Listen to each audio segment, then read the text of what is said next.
માં નર્મદાની પવિત્ર પંચકોશી ઉત્તર વાહિની પરિક્રમા હવે તેના અંતિમ પડાવ પર પહોંચી 19 માર્ચથી શરૂ થયેલી આ શ્રદ્ધાની યાત્રા આગામી 17 એપ્રિલના રોજ પૂર્ણ થશે। ઉનાળાની આકરી ગરમી હોવા છતાં ભક્તોનો ઉત્સાહ ઓછો થયો નથી।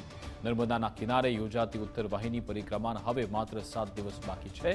રાજ્યમાં પડી રહેલી ભીષણ ગરમીને ધ્યાનમાં રાખી શ્રદ્ધાળુઓએ પરિક્રમાનો સમય બદલ્યો। મોટાભાગના ભક્તો હવે સાંજે 7 વાગ્યાથી સવારના 8 વાગ્યા સુધી રાત્રિ પરિક્રમા કરવાનું વધુ પસંદ કરે છે। આ વર્ષના આંકડા જોઈએ તો અત્યાર સુધીના 22 દિવસમાં અંદાજે 4,15,000 જેટલા ભક્તો માં નર્મદાના શરણે પહોંચ્યા।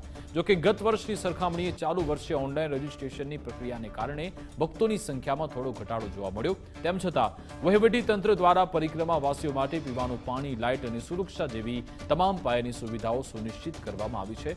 ભક્તો પણ તંત્રની વ્યવસ્થાથી સંતોષ વ્યક્ત કરે છે। અંતિમ દિવસો હોવાથી આગામી દિવસોમાં રાત્રિ દરમિયાન ભક્તોની સંખ્યામાં હજુ પણ વધારો થવાની શક્યતા છે। રસ્તો થોડો સારો નહોતો, આ વખતે ખાસું ડેવલપ કર્યું છે। રસ્તો રોડ સરસ છે, એટલે અમે ગઈ વખતે કદાચ 6 કલાક લાગેલા, આ વખતે 4 કલાકમાં અમે પૂરી કરી પરિક્રમા, એટલે અમને સારું લાગ્યું।